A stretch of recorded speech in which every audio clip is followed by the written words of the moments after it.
কূটনৈতিক টেবিলের red line আর সাগরে রণতরীর গর্জন সব মিলিয়ে এক অস্তিত্ব রক্ষার লড়াইয়ের সামনে দাঁড়িয়ে আছে ইরান। এ নিয়ে মধ্যপ্রাচ্যের আকাশে এখন শুধুই যুদ্ধের মেঘ। তেহরানের সাম্প্রতিক ঘটনায় দেশটিকে ঘিরে এখন বড় ধরনের যুদ্ধের আশঙ্কা তৈরি হয়েছে। প্রশ্ন উঠছে, ট্রাম্প প্রশাসন কি ইরানের বিরুদ্ধে গত দশকের সবচেয়ে বড় সামরিক অভিযানে নামতে যাচ্ছে?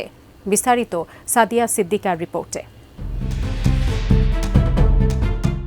মার্কিন সংবাদ মাধ্যম এক্সিওস এবং সংশ্লিষ্ট বিভিন্ন উচ্চপদস্থ সূত্রের খবর অনুযায়ী ট্রাম্প প্রশাসন ইরানের বিরুদ্ধে একটি ভয়াবহ ও পূর্ণাঙ্গ যুদ্ধের দোরগোড়ায় পৌঁছে গেছে। এবারের সম্ভাব্য এই লড়াই ভেনেজুয়েলার মতো কেবল নির্দিষ্ট লক্ষ্যভিত্তিক হবে না, বরং এটি হবে কয়েক সপ্তাহব্যাপী এক সর্বাত্মক যুদ্ধ, যা ইরান এবং তার বর্তমান শাসক গোষ্ঠীর জন্য এক চরম অস্তিত্বের লড়াই।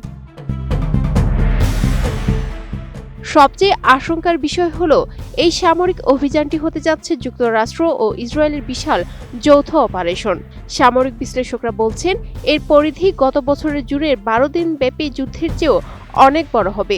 ট্রাম্পের বর্তমান মেয়াদের বাকি 3 বছরের ওপর এই যুদ্ধের প্রভাব হবে সুদূর প্রসারী। অথচ মার্কিন কংগ্রেস এবং জনসাধারণ মনোযোগ অন্যদিকে থাকায় এত বড় একটি সামরিক প্রস্তুতির বিষয়ে আলোচনা বা বিতর্ক হচ্ছে নামমাত্র। RICL TMX, যুগের পর যুগ স্থাপনা থাকে মজবুত।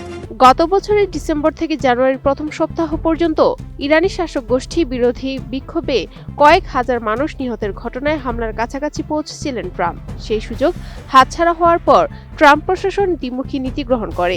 একদিকে পারমাণবিক আলোচনার টেবিলে বসা, অন্যদিকে মধ্যপ্রাচ্য জুড়ে নজিরবিহীন সামরিক উপস্থিতি বাড়ানো। বর্তমানে পরিস্থিতি বলছে, কোনো চুক্তি না হলে এবারের অভিযান হবে প্রলয়ঙ্কারী, আর সেই চুক্তির সম্ভাবনা এখন খুবই ক্ষীণ। মঙ্গলবার জেনেভায় ট্রাম্পের অত্যন্ত ঘনিষ্ঠ দুই উপদেষ্টা জ্যারেড কুশনার ও স্টিভ উইটকফ ইরানের পররাষ্ট্রমন্ত্রী আব্বাস আরাকচির সঙ্গে 3 ঘণ্টা বৈঠক করেছেন। উভয় পক্ষ আলোচনায় কিছু অগ্রগতির কথা বললেও মূল মতপার্থক্য এখনও কাটেনি। মার্কিন vice president JD Vance Fox নিউজকে সরাসরি জানিয়েছেন, প্রেসিডেন্ট ট্রাম্প কিছু রেড লাইন বা চূড়ান্ত সীমা নির্ধারণ করে দিয়েছেন, যা মানতে ইরানিরা এখনও রাজি হয়নি। কূটনীতিকদের মতে, এবারের আলোচনায় ফল না আসা মানে সব ধরনের আলোচনার পথ চিরতরে বন্ধ হয়ে যাওয়া। বর্তমানে মধ্যপ্রাচ্যে মোতায়েন রয়েছে 2টি বিমানবাহী রণতরী, 1 ডজন যুদ্ধজাহাজ এবং শত শত আধুনিক যুদ্ধ বিমান। গত 24 ঘণ্টায় আরও 50টি F-35, F-22 এবং F-16 যুদ্ধবিমান ওই অঞ্চলের দিকে রওনা হয়েছে। 1.5 শতাধিক কার্গো ফ্লাইটে অস্ত্র ও গোলাবারুদ সরানোর কাজ চলছে পুরোদমে।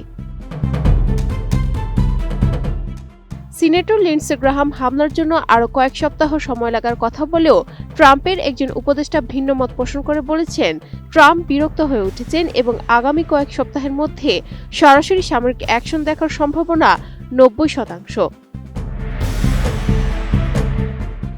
Sadia Siddika, ATN news.